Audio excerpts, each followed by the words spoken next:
The chandelier above the dining table glittered like ice, reflecting every pair of judgmental eyes in the room. My parents sat proudly at the head, dressed like royalty, their smiles polished for the occasion. The CEO they'd been trying to impress, Mr. Harlan, lifted his glass, laughing at one of my father's stories. I stood in the corner, silent, holding a tray of drinks. The maid apron itched against my neck, though it wasn't part of any uniform, just my mother's way of keeping me in my place. "Don't just stand there, Maya," my mother hissed through her teeth. "Refill Mr. Harlan's glass." The guest chuckled as I reached forward, my hands trembling. Then Mr. Harlan's voice cut through the laughter, calm, curious. "Why is she serving us?" he asked, eyes locked on me. "She's the one running your company's digital division, isn't she?" The room froze. My parents' smiles cracked like glass. I looked up, straightened my back, and set the tray down. They thought this would break me, but they had no idea what was coming. I wasn't born to be anyone's maid, but in my parents' house, worth was measured by how useful you were to them. Growing up, I learned early that silence kept the peace. When my mother snapped her fingers, I fetched her tea before she asked. When my father sighed after work, I set out his slippers. I thought it was love, the kind that served, the kind that gave. But love in our home was a transaction, and I was always paying. We lived in a large, echoing house that smelled like lemon polish and unspoken resentment. My parents liked to remind people how fortunate we were. My older brother Ryan was their golden boy, charming, reckless, loud. Every wall in the hallway carried a framed reminder of his glory, trophies, certificates, photos from debate club. Mine? Tucked in a drawer somewhere, if they weren't already thrown away. When guests came over, my mother would introduce him as our pride, and me as our helper. She said it like a joke. Everyone laughed, everyone except me. Mornings began the same way. The sound of my mother's heels clicking on marble, the smell of burnt toast, and the command, never a request. "Maya, iron your father's shirt. Maya, clean up your brother's mess. Maya, why can't you be more like Ryan?" I had dreams once. I wanted to study software design, to build something that mattered. So I studied at night, quietly, after dishes were washed and laundry folded. My laptop was old, screen flickering like a dying candle, but it was my window to another life. I remember one night, my father walked in and saw me coding. He didn't ask what I was doing. He just unplugged the charger. "Electricity isn't free," he said, and left. The screen went black, and I just sat there in the dark, listening to the hum of a house that never wanted me to shine. Despite everything, I worked hard.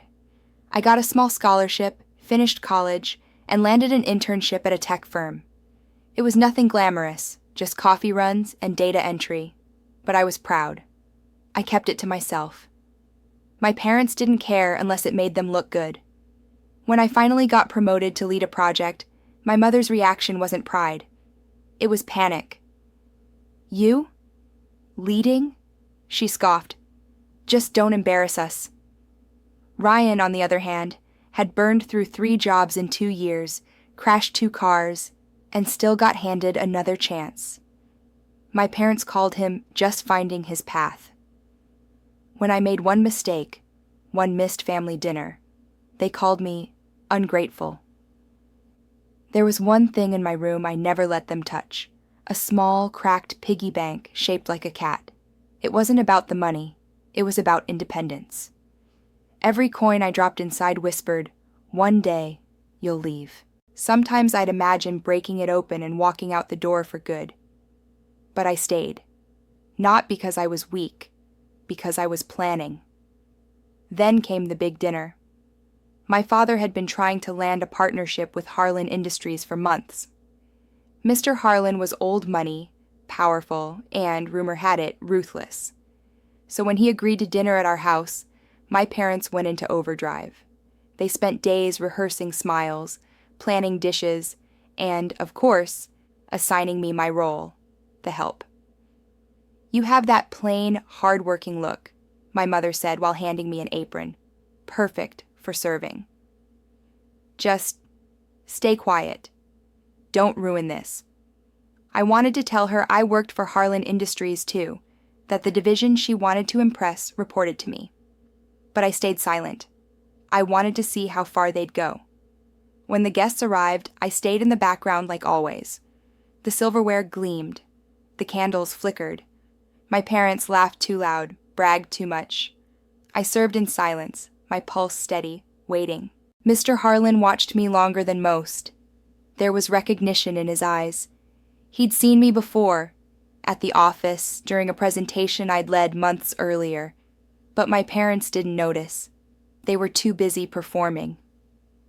Then my father made his mistake. "She's just helping us tonight," he said proudly, nodding at me.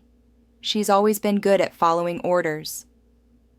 Mr. Harlan's smile faded. His next words cut through the air like a blade. "Really?" "Because from what I know, she's the one giving them." That was the moment everything began to shift. That night, I realized something. They had spent years training me to serve. But without knowing it, they'd also trained me to lead. And I was done playing small. Cliffhanger line. They thought they could keep me under their thumb, but soon they'd be begging for my hand instead. The dinner ended in uneasy silence. Mr. Harlan had left early, politely, but not before shaking my hand. My hand, not my father's. His final words echoed long after the front door closed. "Good work on the Green Line project, Maya. You've got vision." My parents stood frozen, fake smiles plastered across their faces until the car lights vanished down the street. Then came the storm. "What the hell was that?"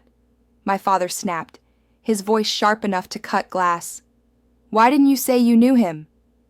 My mother's tone was worse, icy, measured. "You made us look like fools, standing there like a servant, letting him think we made you do that?" I didn't reply. I just removed the apron and placed it on the table. "You didn't ask," I said softly. That sentence was gasoline on the fire. Over the next few weeks, the house changed. It wasn't louder, it was quieter. Cold War quiet. My parents didn't yell anymore, they dismissed. My father avoided eye contact. My mother found new ways to remind me of my place. Subtle, sugar-coated poison.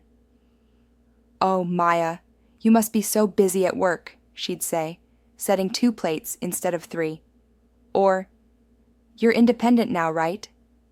So you won't mind covering your own expenses, Ryan," ever the opportunist, joined in. "Guess money can't buy manners, huh?" he joked one morning when I didn't rise early enough to make coffee. I smiled, not because it was funny, but because I'd already started saving for a new apartment. But isolation has a way of echoing. Nights became longer. The house creaked with whispers of old fights, and I'd lie awake listening to them. My mind replayed every cutting word, every chore, every insult. My body moved like I was still serving, even when no one was watching. It's strange. When you grow up walking on eggshells, silence feels dangerous. At work, though, I was a different person. Confident, clear. My team respected me, trusted me. They didn't know about the nights I drove home, gripping the steering wheel so hard my knuckles turned white. They didn't know how it felt to succeed in one world and shrink in another. One evening, while reviewing reports, my coworker and friend, Amira, noticed I looked drained. She had this effortless warmth about her, the kind that disarmed you before you realized it. "Rough day?" she asked, sliding a cup of tea toward me. I hesitated. "Rough life," I said before I could stop myself. She laughed softly but didn't push. "You know, people like us, we learn to play small because it keeps the peace. But one day, you'll get tired of peace built on silence." Something about that line cracked something open in me. For the first time, someone saw it. Me. We started meeting outside work. She listened when I talked about my parents, the guilt, the manipulation. She didn't tell me to forgive them. She told me to free myself. The breaking point came a month later. It was a Sunday morning. I was heading out when my father stopped me in the hallway. "Where are you going dressed like that?" I looked down at my suit. Navy, pressed, professional. "Work meeting." "On a Sunday?" "Preparation for Monday's board review." He scoffed. "You think anyone cares about your little presentations? This family built your future. Don't forget that something inside me finally snapped. I built my future because you never believed I could." For a moment, his face changed, like he'd seen a ghost. Then came the sneer. "Ungrateful. You'll regret talking to me like that." I stepped closer, calm and steady. "No," I said. "You'll regret underestimating me." I left before he could reply. My heart pounded so hard it felt like thunder in my chest. But that was the first time I realized fear and freedom sound the same when they start. That week, rumors began spreading at work. Someone had called HR claiming I'd falsified reports. Anonymous, of course. I knew immediately where it came from. My parents had always been well-connected, and Ryan had friends in the same firm's finance division. But this time, I wasn't helpless. I documented everything: emails, timestamps, even backup data. I presented my proof calmly, and the HR manager apologized to me. When I walked out of that office, I didn't just feel vindicated. I felt dangerous, in the best way. That night, I called Amira. "You were right," I told her. "Silence doesn't keep the peace. It just protects the powerful." She smiled through the phone. "Then it's time to stop protecting them." I stared at my reflection in the window. Stronger, steadier, alive. That was the first time someone reminded me I wasn't alone. The distance between us became a canyon. I'd stopped eating dinner with them, stopped answering their texts. I paid rent, utilities, and groceries, even though it was their house. It was easier than hearing, "You owe us." But narcissists don't lose gracefully. When control slips, they tighten their grip. It started small. A few passive-aggressive messages from my mother. "We haven't seen you in days." "You don't care about family anymore." "Your father's health isn't good." "Stress doesn't help." Guilt, their favorite leash. Then, one evening, I came home to find Ryan sitting in the living room, pretending to look serious. He held an envelope. "Mom and Dad want you to sign this," he said. Inside was a power of attorney document, quietly transferring all family property rights to my father, for management purposes. I laughed. "You've got to be kidding." Ryan's smirk didn't waver. "It's just paperwork. Dad says it'll keep things organized." "And what happens if I don't sign?" I asked. He shrugged. "Guess you'll be looking for a new place to live?" They already talked to a lawyer. That night, the walls felt closer. Every corner of that house held years of servitude. I could almost hear echoes of myself, scrubbing, folding, fetching. But fear didn't visit me this time. Clarity did. I called Amira. "Don't sign anything," she said immediately. "If it's a power of attorney, that's legal control. You'd be handing them your future." Her words hit like ice water. "Then I'm done," I said. "I'm leaving." Amira's pause was long, but calm. "Good. But don't just leave, plan your exit." So I did. Over the next week, I quietly moved my essentials to a friend's place: clothes, laptop, documents, the small cracked piggy bank. I even printed backup copies of all my work contracts. I knew what was coming. 2 days later, the attack arrived. I came home from work to flashing blue lights, police cars in the driveway. My stomach dropped. My parents stood outside, playing the role of heartbroken victims. My mother clutched a handkerchief. My father whispered to an officer. "Maya," my father said with false calm. "We didn't want it to come to this." "What's going on?" "The laptop," he said. "You stole company property." "We had to report it." My heart stopped. They'd reported my company laptop. the one I'd bought myself years ago. They claimed it belonged to them because it was purchased while living under their roof. The officer, sympathetic but professional, asked for proof. I opened my phone and showed my purchase receipt, time-stamped, emailed to my account. His tone softened. "Looks like this belongs to her, sir." My father's expression cracked for the first time. "There must be some mistake." The officer handed back the laptop. "No mistake." "Have a good evening, Ms. Malik." They left. Silence. Then my mother hissed, "You think you're smarter than us?" I met her eyes. "No, just freer." The next morning, I didn't go to work. I went to the bank. For months, my paycheck had been auto-deposited into a joint account my parents opened for convenience when I first started working. I withdrew everything, every cent I had earned. When I walked out of that bank, I felt something break, and it wasn't guilt, it was the chain. That evening, I left them a note. "Thank you for teaching me everything I needed to know, including how to survive without you." Then I walked out with 2 suitcases and that old piggy bank wrapped in a sweater. A week later, the email came. From Mr. Harlan himself. "Maya, I've been reviewing potential candidates for the new regional division. You came highly recommended by your team. Let's talk leadership roles." I read it twice. My breath caught.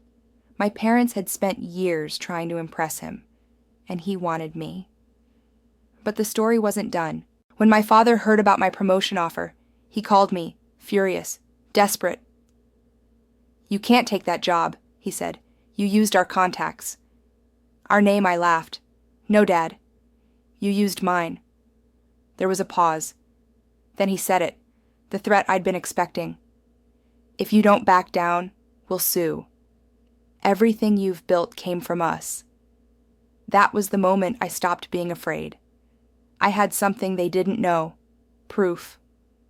All those years of handling paperwork, all those boring chores they'd dumped on me, I'd kept records, receipts, emails, property drafts, even the original deed to the land my father pretended he owned, signed in my name. They thought they still had control. They didn't. The lawsuit came 2 weeks later. Thick envelope. Courier service. My father's handwriting on the back. Just neat enough to sting. Inside, legal papers claiming unauthorized use of family assets and emotional damages. They were suing me for my success. I sat there on my couch, the city lights flickering through the window, the papers trembling in my hands. It was surreal. The people who had raised me, fed me, and taught me obedience were now trying to destroy me publicly. But here's the thing about growing up under constant control. You learn their patterns, their triggers, their weaknesses, and I wasn't that scared little girl anymore. Rumors spread quickly.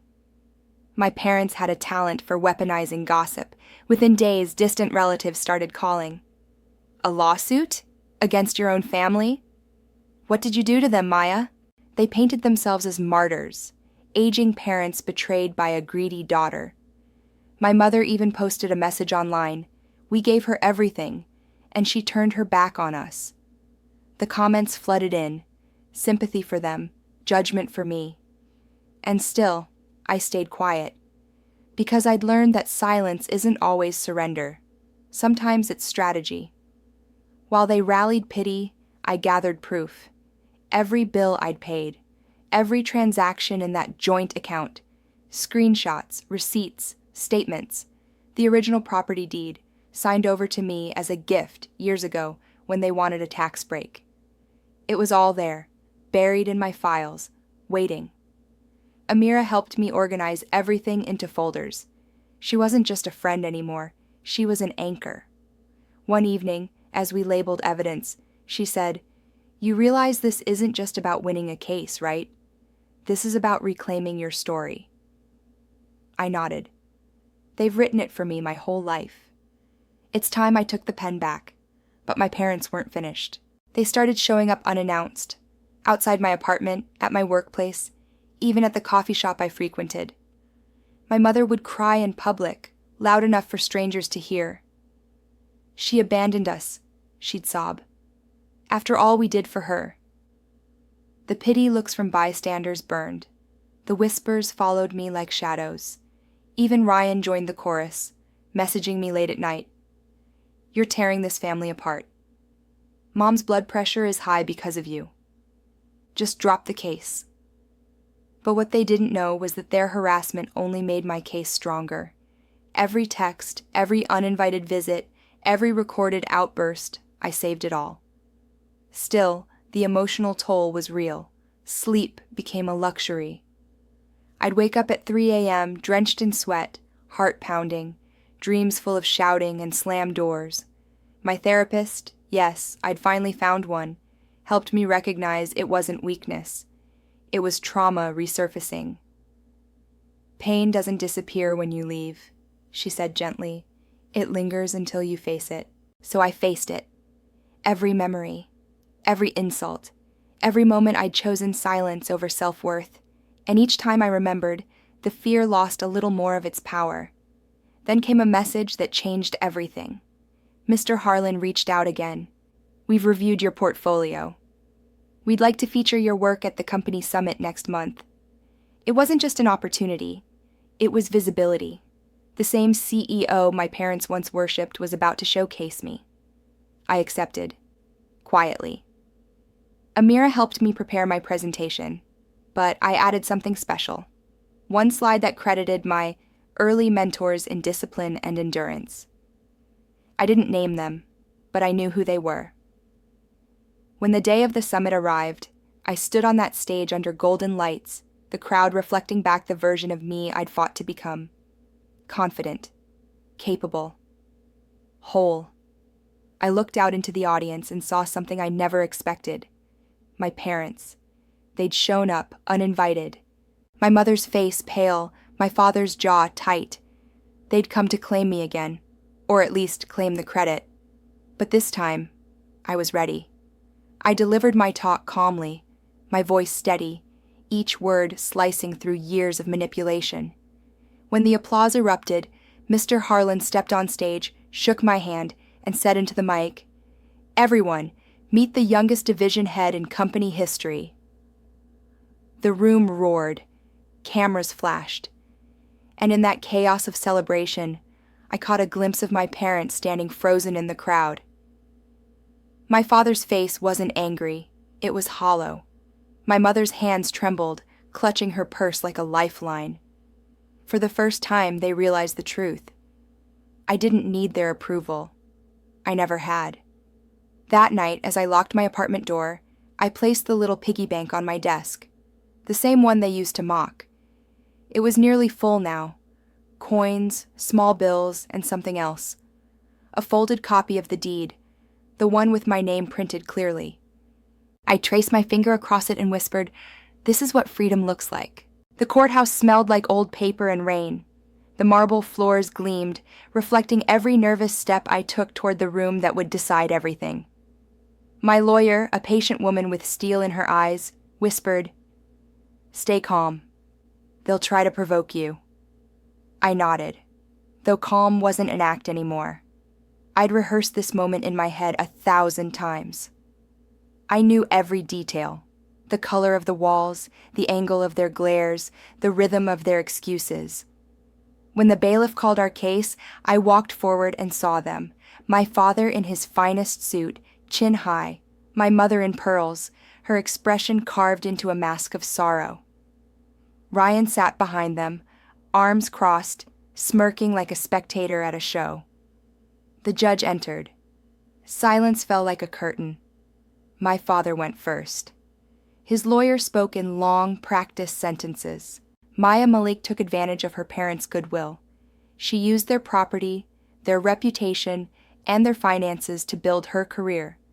She refused to return what rightfully belongs to them. Every word was a dagger dressed in silk.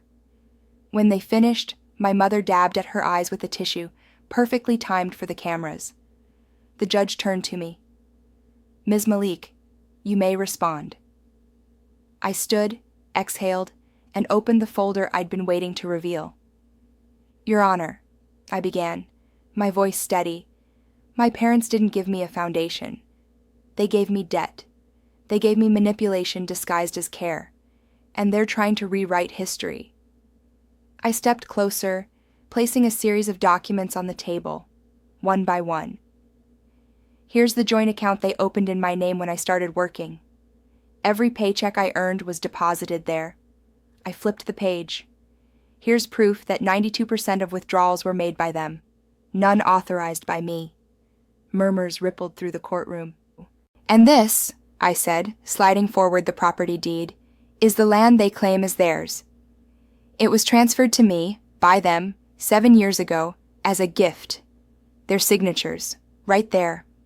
The judge leaned in, brow furrowed. Is this your handwriting, Mr. Malik?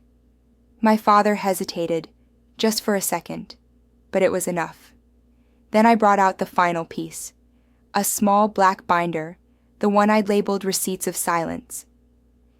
These, I said, are messages, emails, and recordings from the past 6 months, every attempt to intimidate me, every threat, every fabricated report. The room was silent except for the faint hum of the ceiling fan. Even Ryan looked unsure now. I turned to face my parents directly. You taught me to follow orders, I said softly. You taught me to clean up messes, to fix things you broke. But you never taught me what to do when the mess was you. My mother's lips trembled. Maya, this isn't necessary. It is, I said. For once, it is. The judge cleared his throat. The evidence is clear. All property and financial assets in question belong to Miss Malik. The court also advises immediate cessation of any defamation or harassment from the plaintiffs. My father's face drained of color. My mother's tears turned real this time, not performance, but panic. I didn't feel triumph. I felt release, the kind that hums in your bones after years of holding your breath. Outside the courthouse, journalists swarmed. My parents slipped past them, shields of sunglasses and shame. I stood still, letting the rain hit my face. Mr. Harlan's car pulled up to the curb. He rolled down the window, calm as ever. Congratulations, he said. You handled yourself with grace. Most people would have broke in. I smiled faintly. I already did. I just rebuilt stronger. He nodded. We'll be honored to have you lead the new division. Welcome aboard, boss. The word hit differently this time. Not as a title, but as recognition. That evening, I went home. Not to my parents' house, but to my apartment. The city lights spilled through the window, painting everything gold. I set the little piggy bank on the table again. Its cracks glimmered under the light like battle scars. I opened it finally and poured out the coins. Inside, I found one folded slip of paper I'd added years ago. For freedom. I framed it next to the deed. Then I called Amira. It's over, I said quietly. No, she replied. It's just beginning. Later that night, I lay in bed, replaying the sound of the judge's gavel, the silence that followed, the way my parents' world crumbled without me lifting my voice above a whisper. I didn't want apologies. I wanted change. And I had it. Morning sunlight filled my new apartment, quiet, golden, free. No voices calling my name, no demands, just peace. I built a new life, my name now shining on an office door that whispered independence. I forgave, not for them, but for me.